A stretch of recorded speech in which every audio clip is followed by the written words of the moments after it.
Welcome back to Questing Beast. I'm Ben. Today we're going to be taking a look at Miseries and Misfortunes, role-playing in 1648 France by Luke Crane. Here's our back cover here. This is a copy that I picked up myself while I was at the most recent Gen Con. The basic idea here is that you take basic D&D, the version done by Moldvay, and you transpose it into 1648 France, which is basically the same era as the Three Musketeers. Before we get started, though, a quick shout out to some of my awesome patrons that have joined me on Patreon, including Chris Boyce, Huffa Frobas Cross, Alex Ingram, Kai Rakai, JP Villalon, Richard Extall, Corey Williams, Davis Dowersome, and Jared J. Bullas. Thank you so much for helping to support the channel. So let's look into the book and see what we get here. So we have these great etchings, which are all historical and are from the time period where this takes place. It starts us off with a note on the setting. We get into the time period, what's going on, what sets it apart. And I really enjoyed this because I don't know very much at all about this time period. I haven't read The Three Musketeers, so I've seen some of the movies a long time ago. So I only have a vague sense of what this time period is like. And this does a great job in setting the scene. Luke Crane seems to be very interested in historical settings in particular. If you're not aware, he was also the author of such books as Burning Wheel, Mouse Guard, and Free Market, all of which I have played at least a little bit of in the past. So it's very interesting to see him take some of those principles from those games and kind of put it onto old school D&D. We have a note on the etchings here, the basic structure of the book, and we get into the system. The system is basically Moldvay D&D. We have our 6 basic abilities. Let me pull out our character sheet here. I think that'll probably speed this up. The book is pretty long, so I'm only going to be, doing the basics of what it goes over. But from our character sheet, we can learn a lot about what's going to go on in this system. We have our basic abilities. We have a modifier, just like in Moldvay. We are going to have a life path system that you can progress through, similar to what we see in games like Burning Wheel. We have mentalities, which give us a kind of skill rating for our nationality, for religions, and politics. Those are all going to be very important. We have saves, but unlike our standard D&D saving throws, these are against poison and plague, I believe that is, terror, chance, and artillery, which tells you the kind of things that characters are going to be frightened of in this game. We have a system for duel of wits, so social combat is going to be a factor. Normal combat, different types of arms that we're holding. We have a nice rules summary down here at the bottom, which is really nice. We have a wealth system, which is very involved and detailed. We have general skills, life path skills, language skills, and some special martial skills over here on this side. So as you can see, a lot more detail than we would see on a typical old school D&D character sheet, which can often just be done on a note card. This cannot just be done on a note card. You're going to need to track lots of different things all at the same time. So let's flip through and see what some of the things we have here. We have our skills. Our skill system is interesting in that it starts off a little bit like Lamentations of the Flame Princess, in that it's a 1 out of 6, 2 out of 6, etc. But if you get bonuses or if you improve your skills, it moves up to 7 out of 8, meaning you're using an 8-sided die now. 9 out of 10, 11 out of 12, 19 out of 20. So your die size goes up once you get maxed out at 5 out of 6. One thing I found a little bit counterintuitive, though, is that although bonuses kind of move you up the die chain, taking penalties don't move you down the die chain. Instead, you simply subtract from the number that you have. So if you have like a 19 out of 20 and you took like a -3 penalty, then you would subtract 3 from the 19 rather than sliding back down the die chain. I thought that was a little bit odd and kind of counterintuitive.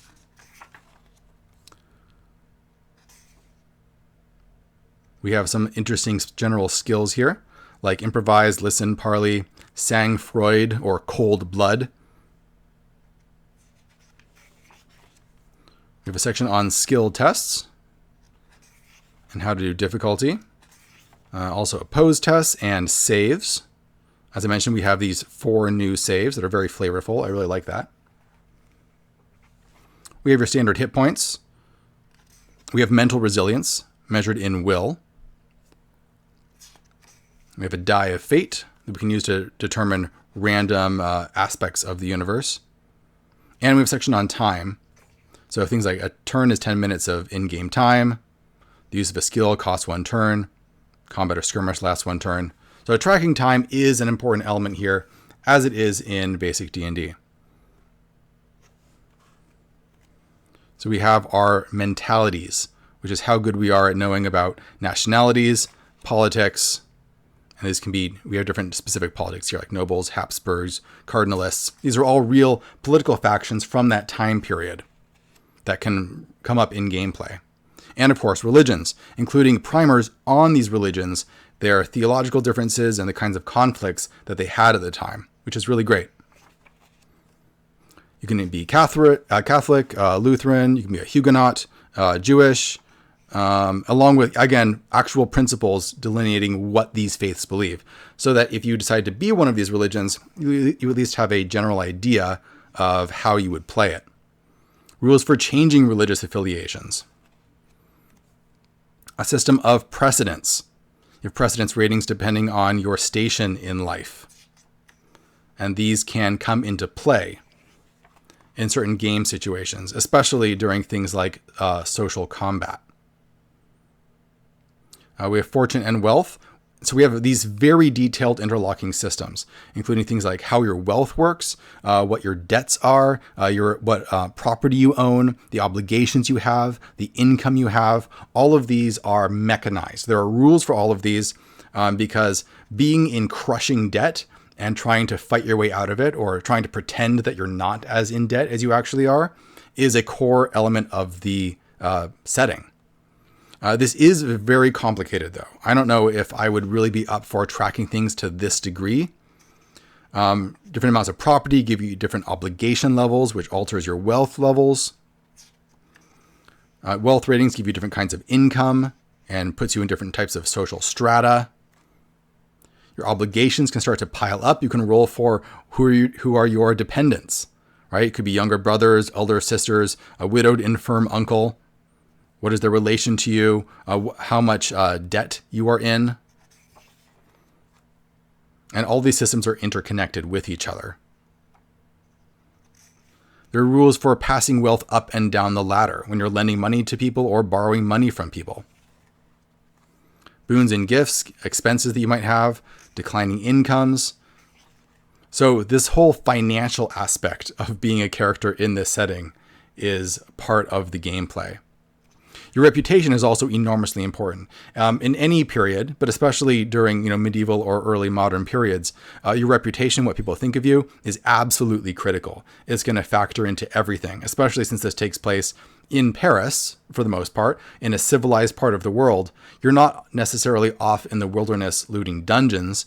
You're more engaging with upper crust society and lower crust society, but your reputation is going to be really important.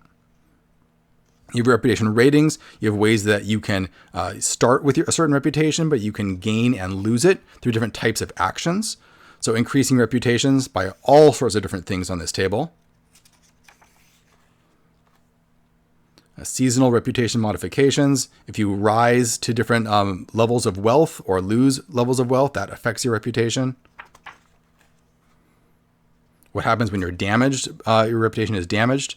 Accused of a crime, attacked in the press. So one of the funny things about this setting and these rules that I like is that a valid way to play this game is to start a printing press so that you can print newspapers attacking other people, because that is an effective way to get ahead in society.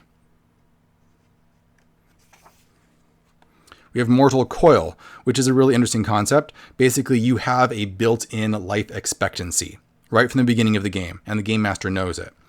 And you can spend years of your life in order to get bonuses and certain kinds of advantages. But you don't know how much your mortal coil actually is, so you don't know when your time is going to run out.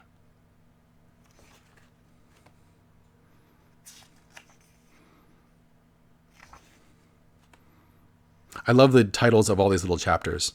Conscience makes cowards of us all. Slings and arrows of outrageous fortune. A lot of Shakespeare quotes. So it's possible to rejuvenate your life so as to withstand a bit more of the mortal coil. If you complete certain life paths, we'll look at that later, that can give you more years on your life. We have the soul of wit.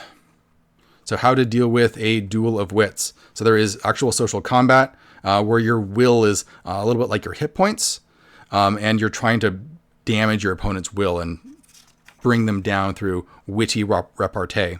And there's dueling ranges here, which is a funny idea to think about in social combat, but it's used very concretely. How far you are away from someone is going to affect how effective your social combat is. If you insult someone right up in their face, or if you insult someone while you're standing back and in a crowd, or from across the street, that's going to affect how much damage it causes. And this also allows verbal combat and physical combat to kind of blur into one another. You can start off by insulting someone and then pull out a sword, and the range in both of those situations is going to be it's going to matter.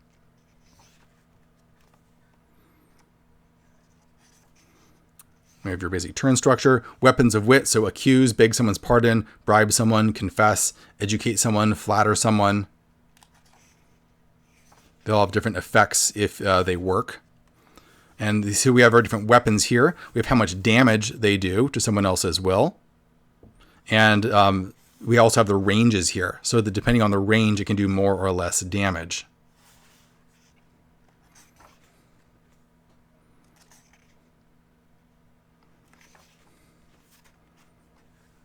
Moving up a little bit here. We have our rules for normal combat. And this does assume that you are working on a grid. It's much more tactical and precise than we see people tend to run old school D&D. Rules for tactics and terrain and casualties. We have things like individual weapons have a lot of modifiers where they're all very distinct. There's a lot of different ways you can ambush someone, right? So ambush sprung at 100 yards, plus 1 skill modifier. Ambush at 50 yards, plus 0. Ambush at the rear of an enemy, plus 1 skill modifier. You're expected to really take this sort of thing into account when you're doing combat. So you have formations, you have different columns, and you have to you have to pay attention to the way that your unit or your group of PCs is actually fighting. Because fighting with swords or with muskets and fighting in formation is a big part of the setting, and it would be part of how people fought. We have our combat phases. All of this is definitely inspired by Moldvay, but there's a lot of twists put on it. Your combat movement, the distance moved is determined by how much equipment your character is carrying plus a roll of the die. So your movement is semi-randomized. Our initiative system is totally dependent on the type of weapon that you have.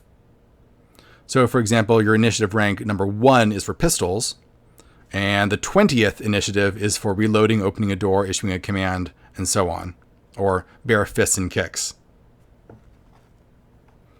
Exchange of blows, so we have different types of ranged weapons here, including what short, medium, and long range looks like, and the likelihood of getting critical hits on them. We have a detailed system for morale, including ways to alter morale. The way that it works here is that armor absorbs damage.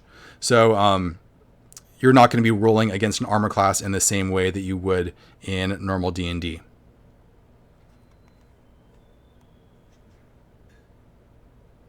Lots of special rules for firearms. All our different firearms can do different things and can go horribly wrong in different ways. We have a section on character creation here. So we have get out your character sheet. You have your birth and wealth. You can roll on your wealth, your property, your dependents, your debts. We looked at those a little bit. Some of those things are reproduced here, which is nice to have them all in one place. We have some skill sets we start with. Determine your age and mortal coil. And then we're going to get into our life paths. And these are really interesting because this reminds me of most of Loot Crane's other stuff, especially things like Burning Wheel, where you're going to progress through different vocations, I suppose. Now, one thing that is a big change from early D&D is that you are not getting XP for gold here. You are doing things for fulfilling these requirements. So, for example, if you're a clerk, you start off with certain things. To get to second level, you need to fill in these check boxes. So accurately copy an important document, deface or alter a document while copying it, or keep a record of an important event. And then to move up from second level, you have more things to do. And these are going to change as you go up. So the idea here is that as the game master, you would look at where your PCs are at, what life paths they were in, and what things they needed to do in order to level up. So that would inform the kinds of things that you would prepare. The focus seems to be much less on exploration and dungeon crawling and much more on involving yourself with society. What I thought was especially interesting is that some of these things take a very long time. So for example, if you're an American, you could adopt a new nation as your home. Right? So some things would take a really long time. Some of these explorers, let's see if I can find the explorer one. Here we go. Here's some of the things an explorer has to do. Journey to a new place outside of your home country. Return home with something or someone rare, precious, unique, or new. Learn a new language. Outwit a wily adversary. Push into the unknown when everyone else would turn back. Claim a place or people for your sovereign. Conduct a daring overland trek or dangerous sea voyage.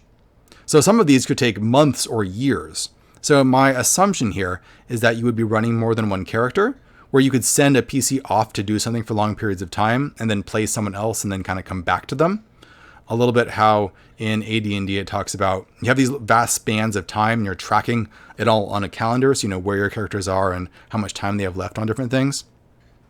Each of these life paths has a bunch of different things with them, some special abilities, a bunch of equipment they start with, and some suggested names.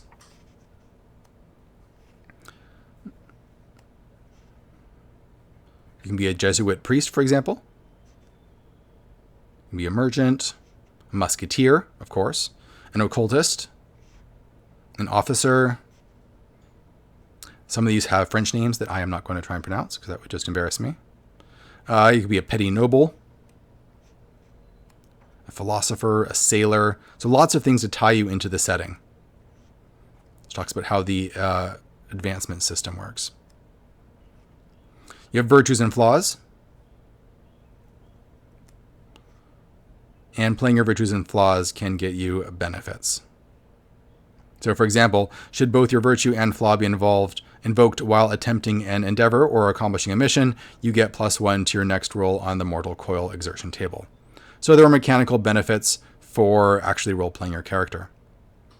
We have a big section on equipment, as of course every book needs. And we use our collection of tables to generate people in the supporting cast that you would like to meet on the streets of Paris, including their wealth, their rank, politics, etc., along with some pre-made characters that you can drop into the game, although really not that many of them. Let's see, there's like 7 or 8 of them, I think. So we have a section on magic, which is all done in a very historically accurate kind of way. You collect grimoires, you can try and interpret them, which can be difficult. It could be that you don't really understand if you have interpreted them correctly. You accumulate something called gnosis, which is like your understanding of the divine or mystical aspects of reality. We have, this is really cool, a list of grimoires. So a very long one. A lot of these I think are quite real. I don't know if some of them are made up or not. I wouldn't really know. But they have, the author, the year, the language, etc. Quite a whole bunch of them. Rules for spellcasting and doing chemistry, along with some cool chemistry and potions that you can pull off, including things like the universal solvent, alkahest. We have a section on the art of summoning demons to do your bidding, as taught to King Solomon by the Archangel Raziel. As usual, this is kind of a terrible idea, but inevitably some characters are going to try and pull it off. We have a section on the names of the different demons, including their ranks, their forms, their office, and how hard they are to summon. Section on necromancy. Not a whole lot of different spells for them, but a lot of them are very useful, especially bringing people back from the dead. A section on theology, because theology is just kind of like another form of magic in this system, including a lot of things like your traditional Catholic sacraments and prayers. Section on theurgy, which is summoning and binding angels to do your bidding. And what might happen if you mess up summoning angels, including, for example, the angel strikes you down where you stand for daring to profane the word of God. Subtract all remaining years, add 7d6 to your gnosis, and depart for the afterlife. So don't mess around with these guys in general. We have language, so a section on curses and exclamations, always very important if you're running things in a kind of medieval French period. And the mode of the day, so just how to talk like you're in an Alexandre Dumas novel. So overall, a really interesting book, especially if you want to play in this time period. The main problem is that I don't know how useful it would be if you don't want to play in this particular time period. It's very specific in that sense.